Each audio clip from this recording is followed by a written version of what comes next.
साल 680 ईस्वी मुआविया ने अपनी मौत से पहले धोखे से अपने बेटे यजीद को खलीफा बना दिया। इमाम हुसैन अलैहिस्सलाम को जब इसका पता चला तो आपने यजीद की बैत करने से इनकार कर दिया। यजीद चाहता था कि इमाम हुसैन अलैहिस्सलाम इसकी बैत करें, क्योंकि अगर इमाम हुसैन इसकी बैत करते तो लोग इसकी हुक्मरानी को तस्लीम कर लेंगे। लेकिन इमाम हुसैन ने ऐसा नहीं किया, तो यहाँ से यजीद ने अपने बाप की तरह घटिया हरकतें शुरू कर दी। कूफा के लोगों को जब यजीद के धोखे से हुकूमत हासिल करने का पता चला तो उन्होंने इमाम हुसैन अलैहिस्सलाम को खत लिखे कि आप कूफा आएं ताकि हम आपकी लीडरशिप में इस जालिम यजीद के खिलाफ खड़े हो सके और इंसाफ और इस्लामी उसूलों पर हुकूमत कायम कर सके। इमाम हुसैन अलैहिस्सलाम तकरीबन 70 के करीब लोगों के साथ मक्का से कूफा के लिए रवाना हो गए, लेकिन यजीद को पता चल चुका था कि इमाम हुसैन कूफा जाकर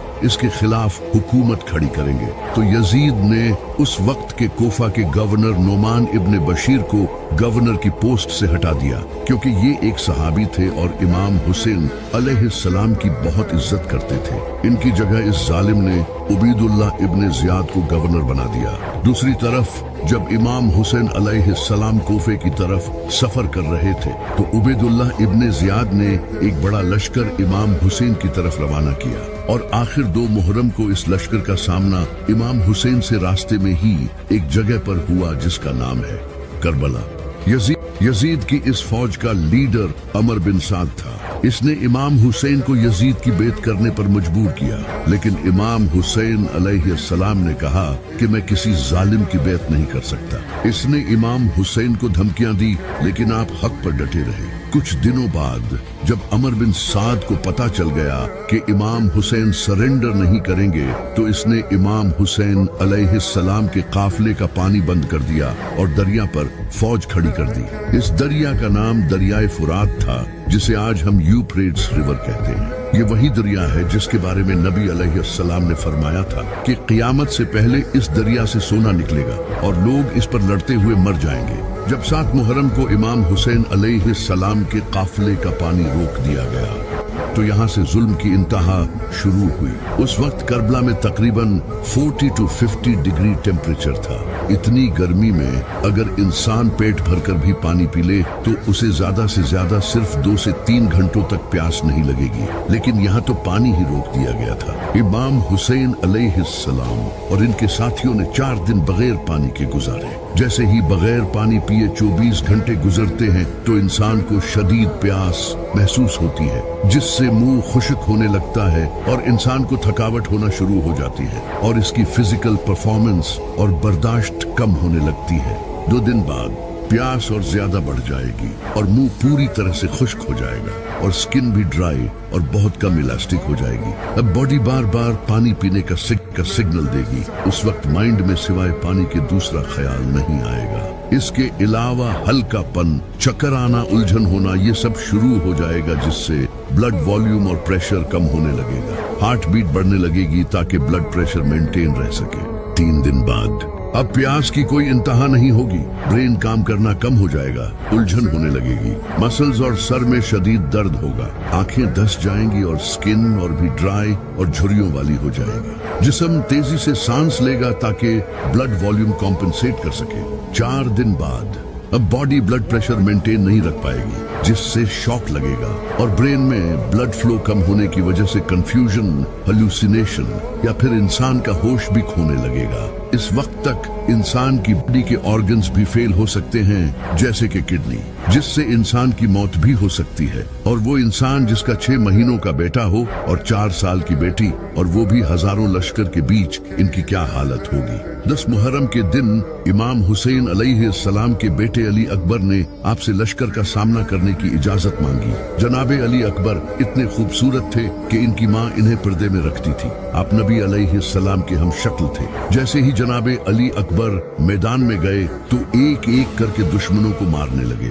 जब अमर बिन साद ने ये देखा तो वो समझ गया कि ये अली का पोता है। इसने फौज को एक साथ हमला करने का हुक्म दिया और दूर से तीरंदाजों ने आप पर तीर बरसाए, जिससे जनाबे अली अकबर पर हर तरफ से हमला होने लगा और आप शहीद। जब इमाम हुसैन अलैहिस्सलाम जनाब अली अकबर के पास आए तो आपने अली अकबर को देखकर कहा कि काश आज हजरत इब्राहिम अलैहिस्सलाम मेरे सामने होते, मैं उन्हें बताता कि आपने तो अपना एक बेटा कुर्बान किया था जबकि आपकी आंखों पर पट्टी बंधी थी, लेकिन देखें मैं किस तरह अपने बेटे कुर्बान कर रहा हूँ। जनाब अली अकबर की शहादत के बाद इमाम हुसैन अपने दूसरे बेटे अली असगर को हाथ में उठाकर यजीदी लश्कर के पास गए और कहने लगे कि मेरे लिए न सही लेकिन कम से कम इस बच्चे के लिए तो पानी दे दो। लेकिन एक घटिया जालिम ने गले में तीर मारकर जनाब अली असगर को शहीद कर दिया। इस तरह इमाम हुसैन के दोनों बेटे अली अकबर और अली असगर शहीद हो गए,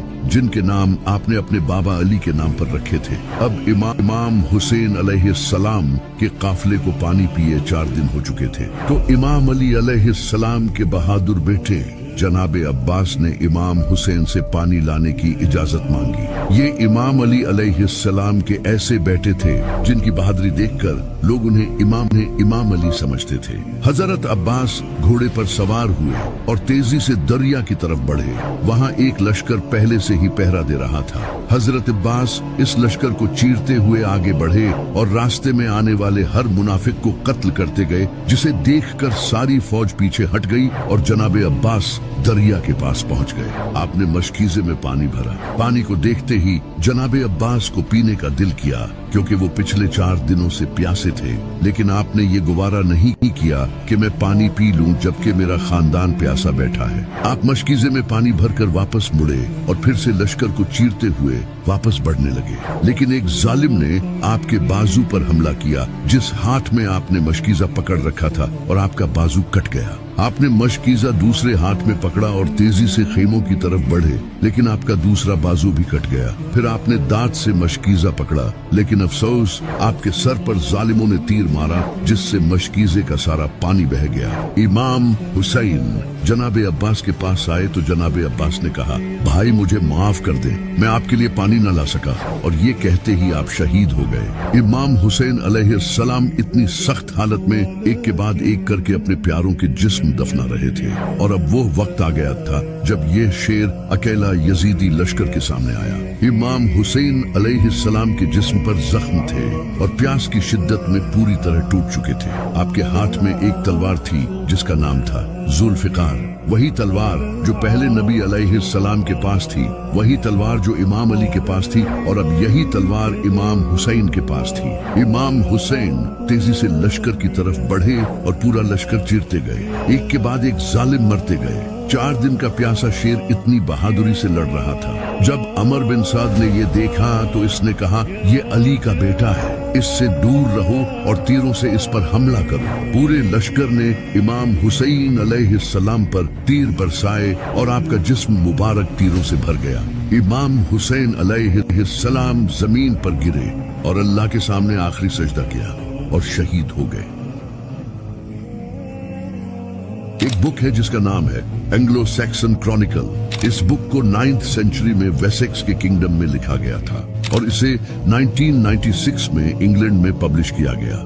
इसमें हजरत ईसा अलैहिस्सलाम के दौर से लेकर ब्रिटेन में होने वाले तमाम इंपॉर्टेंट इंसिडेंट्स को लिखा गया है। इसी बुक के पेज नंबर 38 में एक अजीब सा वाकया लिखा है जो कि साल 685 ईस्वी में हुआ था। इस किताब में लिखा है कि इस साल आसमान से इतना खून बरसा कि दूध और मक्खन तक खून में बदल गए। लेकिन आखिर इसके पीछे की वजह क्या है और ये क्यों हुआ था? इस किताब में लिखा है कि ये वाकया साल 685 ईस्वी में हुआ था। अगर इस्लामी कैलेंडर के हिसाब से देखा जाए तो ये इमाम हुसैन अलैहिस्सलाम की शहादत के बाद का टाइम है, और इसी साल ब्रिटेन में खून की बारिश हुई। इतनी बारिश के दूध और मक्खन तक खून में बदल गए। आसमान भी हुसैन के गम में खून के आंसू रोया था। इस वाकये का जिक्र सिर्फ इसी किताब में नहीं बल्कि इसके अलावा भी कई और ऐसी किताबें हैं जिनसे ये पता चलता है कि इमाम हुसैन की शहादत के बाद आसमान से खून बरसा था। जैसा कि सुन्नियों की इन सारी किताबों में ये लिखा है कि ऐसा कोई पत्थर नहीं था जिसे उठाया गया और उसके नीचे खून न मिला। कई हिस्टोरियंस ने भी कहा है कि फलस्तीन में बैतुल मक़दिस में भी जिस पत्थर को उठाया जाता उसके नीचे खून मिलता और लगातार 3 दिन तक सूरज ग्रहण हुआ। इसके अलावा इब्ने हजर जो कि इस्लाम के बहुत बड़े स्कॉलर हैं, उन्होंने बहुत सी अहादीस लिखी हैं। उन्होंने एक हदीस लिखी थी जिसमें एक औरत नादरा अल-अज़दिया जो कि इमाम हुसैन की हम उम्र थी, उन्होंने कहा कि जब हुसैन को शहीद किया गया तो आसमान से इतना खून बरसा कि अगली सुबह हमने देखा कि हमारे कुएं और बर्तन खून से भरे हुए थे। इन सब के अलावा भी कई किताबों में आसमान के रोने का जिक्र हुआ है। इन किताबों के नाम आप स्क्रीन पर देख सकते हैं। इन सब किताबों में ये लिखा है कि इमाम हुसैन की शहादत के दिन आसमान लाल हो गया था और कई दिनों तक लाल रहा। इमाम हसन अलैहिस्सलाम ने फरमाया था कि जब आसमान लाल होता है तो वो रोता है, लेकिन इमाम हुसैन की शहादत का असर सिर्फ आसमान पर ही नहीं हुआ, इसके अलावा भी जानवरों और जिनों तक पर इसका असर हुआ है। एक हदीस है जिसमें नबी अलैहिस्सलाम की बीवी उम्मुल मोमिनीन उम्मे सलमा बयान करती हैं कि मैंने अपने कानों से जिनों को इमाम हुसैन की शहादत पर मातम करते सुना है। जिनों तक को इमाम हुसैन अलैहिस्सलाम की शहादत का सदमा